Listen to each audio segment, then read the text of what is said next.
どうも始まりました。本日スペシャルゲストまさとゥンさん。皆様ごきげんよう。8弦ギタリストのまさとゥンです。もうこの挨拶ね、生でね聞きたかったんですよね。ありがとうございます。いや本日まさとゥンさんとですね、リバーブをちょっと今日やっていこうかなと思って、はい、リバーブといえばまさとゥン。で今日はですね、この MS50G を使ってまあね、いろんなリバーブの機器世の中にありますけれども、みんなよく使うこれでちょっと解説をやっていきたいなと思います。で今日まあこれでやっていくんですけども、まさとゥンさんの機材ちなみにお持ちいただいてて、はい、軽くわかりました。ボスのCP1X っていうマルチバンドコンプから、タイガーマークのですねパラメトリックイコライザーで、ローカットとハイカットをかけて、そこからもう皆さんご存知のライムトーンオーディオのフォーカスをありがとうございます。使っていただいて、いやもう今サウンドの肝になってるんですけれども、ここからですねブラックベリージャムさんのブラックカラントっていうオーバードライブを接続して、そこからちょっとここに映ってないんですけど、足元に今ホットトーンオーディオのアンペロっていうマルチエフェクターを接続しています。なるほど。じゃあちょっと早速やっていきましょうか。やりましょう。じゃあ一回ちょっとオフ、今オフですけれども、オフの音で。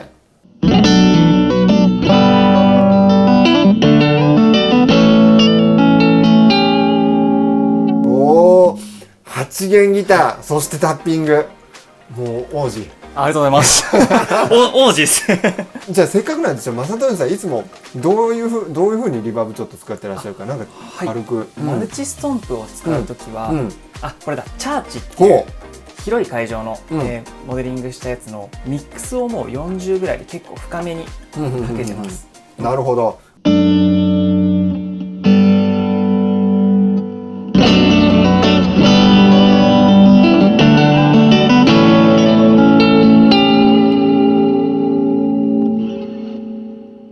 響いておりますね。そうですね。もともとの設定から、こ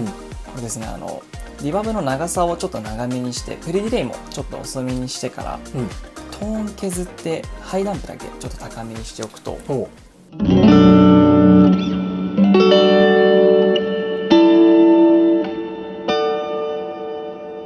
なるほどなるほど。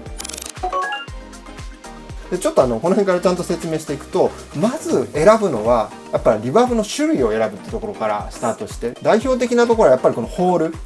ルっていう大きいそのホールでこう演奏してるんで、ちょっとどんな感じの音か。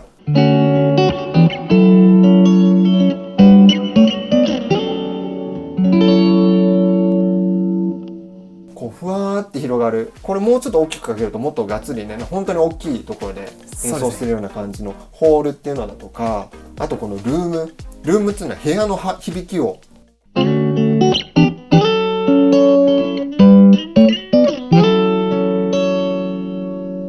これあんまり響いてないかもしれないですけど、オフと比べるとさっきの方がそうですね、響くんですよね。でルームとホールのやっぱり使い分けとしては、ルームの方が早くこうやっぱり小さいところで鳴ってる分早く消えるので、キレを意識したようなフレーズを弾きたいとき、リズム感を邪魔しないっていうか、そうですね、はい、そういったのに使うのがこのルームです。そしてさらにプレート。め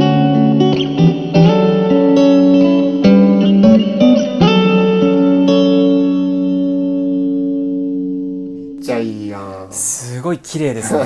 プレートっていうのはさっきまでのルームとかホールとか実際のその空間、こういう空間で鳴ってる響きを再現してる感じだったんですけども、このプレートっていうのは昔でっかいなんか畳1畳ぐらいの鉄の薄い板を振動させて響きを作るっていう、すごいそのプレートでできてるから、そのプレートリバーブだからプレートって言うんですけども、そういう歴史があったんですね。そうなんですよ。なのでそれをこうもう一回聞いてもらっていいです？はい。な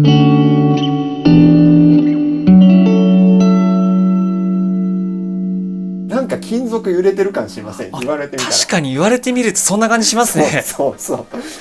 してよくあるのがこのスプリングリバーブですね。はい。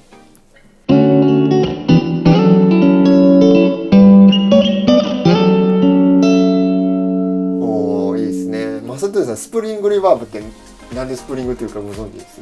スプリングリバーブってスプリングをなんか入れてるからとかですか？そう。まさにそのバネですよね、スプリングって。例えばアンプでね、フェンダーのアンプとかも中開けるとそのバネが入ってたりして、ものによってはね、電源ちょっとつけたままバーンって当たったらバイーンっていう音がしちゃったりすることもあるぐらいじゃあなんかちょっとプレートと似てるような。似てる。ただこっちの方がバネ感があるんですよ。はい、もう一回バネ感。はい。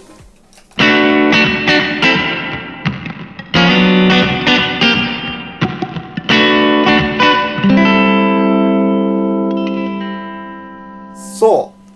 うこうなんかピックを当てた時のピヨンビヨンっていう感じがバネなんです。いやーすごいですね。なんかそう思うとすごい特徴的なサウンドですね。そうなんですよね。で今言った、こうもうちょっとね本当は種類いろいろねあるんですけれども、初めてこう使う時はどの響きが自分好きかなっていうのを、選んでもらって、そこから音を作っていくという。どんなリバーブの種類が分かったところで、はい、設定についてですねちょっとやっていこうかなと思うんですけども、はい、じゃあこのホールっていう音でちょっとやっていこうかなと思うんですけども。わかりました。一回ちょっとマサドゥンさんこれなんか弾いてもらっていいですか。はい。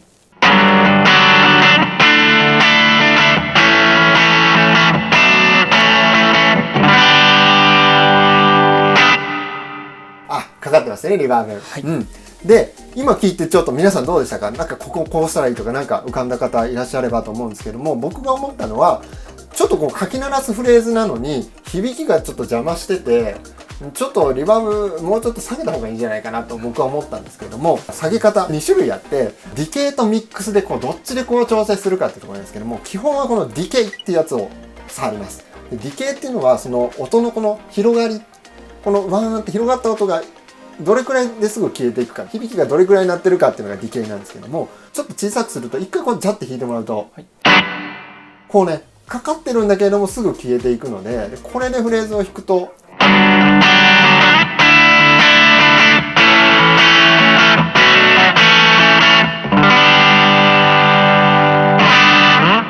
そういいっすね。すごいなんか自然なかかりですよね。そうちゃんとフレーズとしては聞こえてくるんだけれども、リバーブもかかってるので、これオフだともっとなんか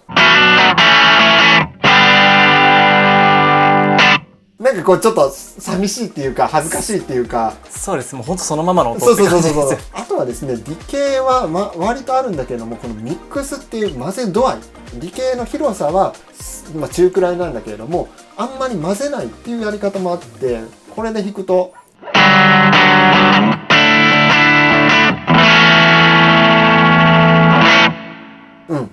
そうですね。ミックスで調整するっていうのなので、このディケイとミックスちょっとね似てるので、僕も最初なんか初めてリバーブ触った時に何が何だかよく分かんなくなった原因がここなんですよ。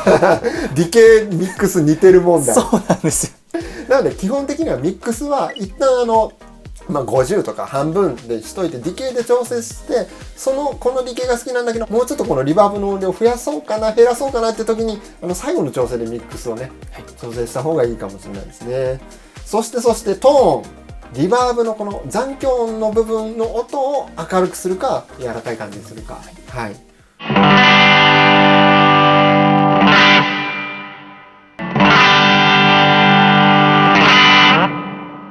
トーンを下げるとなんかすごいこもっちゃってみたいになるかなと、トーンって言われたら結構そう思うじゃないですか。このリバーブの場合はその残響音のところだけなので、逆に自然になるっていうか、なのでトーンはそのナチュラル度合い、もしくはあえてキラッとさせたそういう攻撃的っていうか、そういうクリエイティブなリバーブサウンドに狙うかっていうのか、そういうね使い分けすると面白いところですよね。そう次のページに行ってみよう。出たプリディレイプリディレイ、リバーブなのにディレイが入ってる。そうこれプリディレイというのは何かというと、そのリバーブのふわって広がりのサウンドが鳴るまでの時間、その手前のディレイ、遅延時間っていうのを設定できるんですけども、これを0にするとすぐ鳴るんですよ。弾いたらもうすぐリバーブ、弾いた音とリバーブ音がもうつながってる状態なんですけども、プリディレイを分かりやすくマックスにすると、これちょっとねマルチトンプ若干ね分かりにくいんですけども、もう一回弾いてもらっていいです？そうこう弾いてからリバーブのこの音が鳴るまでにちょっと時間があるっていうのがプリディレイでございます。自分が弾いてる音とリバーブ音がこう一緒にくっついちゃわないように。でこれなんでくっつけちゃダメなことないんですけども、プリディレイがあった方がいいんですね。でプリディレイっていうのがある程度あった方がいい理由としては、その弾いてるフレーズっていうのはやっぱりフレーズとしては聞かせたいわけじゃないですか。でもそれだけだと寂しいからリバーブも欲しい。で両立させたいですよね。ちゃんと聞こえるようにしたいし雰囲気も欲しいっていう時に、このプリディレイでこの若干こう時間が空くことによって音がその人に届いてから後から雰囲気が追いかけてきてくれるので、これ分かりますかね。ちょっとプリディレイゼロでちょっとなんか弾いてもらうと、これね何弾いてるのか分かりづらいんですよ。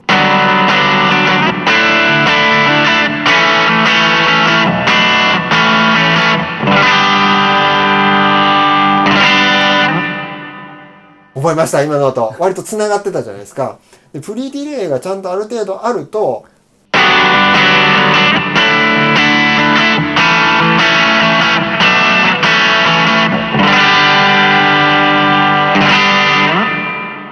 どうこれ確かに分離して聞こえますね。そうなんですよ。みんなさ、ここ感動ポイントですよ今日のそうなんですよ。同じミックスの量、ディケイのサイズ、量っていう同じ広がりなんだけれども、耳に聞こえてくるフレーズの聞こえやすさっていうのはやっぱプリディレイがあった方が、はい、そうですね。もうなんかどれだけ結構負荷かけてもプリディレイを遅くするだけで、だいぶギター前に持ってこれますもん。そうなんですよ。なのでプリディレイすごい重要なんですよね。プリディレイ大好きです。じゃあ今日せっかくなんで、最後に他の機種もやろうかなと思って。いいですね。じゃじゃーん、ビッグスカイ。ちょっとねお値段的にもやっぱりこのマルチストンプと比べるとちょっとお高くなりますが、せっかくなんで機種っていうかね、そのエフェクターによっても同じホールだとかスプリングって言っても変わってくるので、まずねタイプから選ぶさっきのルーム。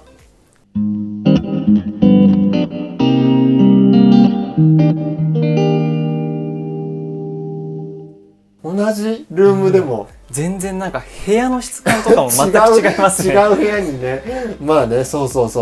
ともうちょっと聞いてみますね。ホール、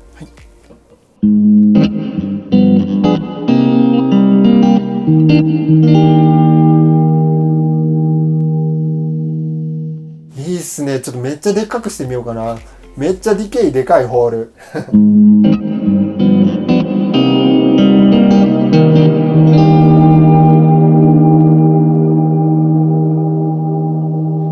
鳴りやまね、音が鳴りやまね。機種によって、こういうサウンドとか響きが違うので、どのリバーブが自分に合うかなっていうので、そのリバーブ弾き比べでね、お店に行って選んでみるのもすごい楽しそうですね。面白いと思いますよ。で、あとタイプとして、あとシマーっていうのがあって、シマーってね、これも結構面白くて、リバーブ音にオクターブ上の音がこう追加されてキラッとする感じなんですけども、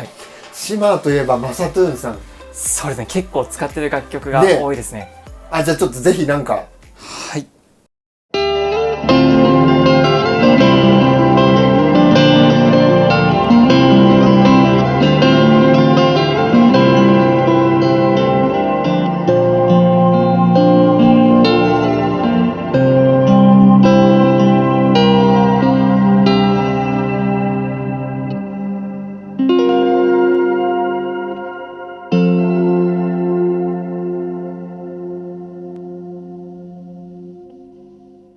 めっちゃええやん。これはやばい。いいっすね。もう本当に幻想的なサウンドですよ。リバーブってそのサウンドがいろいろあるので、なんかちょっとでもこの動画で皆さんに伝わったら嬉しいなと思います。今日はなんかもうリバーブを弾くのにお付き合いをいただきまして、とんでもないです。こちらこそ。マサトゥーンさんにピックで弾かすっていうだいぶやってはいかんことをやらせてしまいましたけど。いやもうこういう機会をぜひいただけたら。マサトゥーンさんなんかあります？そうですね。僕の YouTube のチャンネルでは、8弦ギターを使ったものだけではなく、6弦ギターでも弾けるタッピングフレーズとか、タッピングの音の鳴らし方とか、タブ譜もたくさん公開しているので、少しでも興味持っていただけた方はぜひ見に来てください。タッピングといえば王子です。最後までご覧いただきありがとうございました。ぜひ高評価、そしてチャンネル登録お待ちしております。それじゃあ今日はスペシャルゲストマサトゥーンさんでした。ありがとうございました。じゃあまたの動画でーす。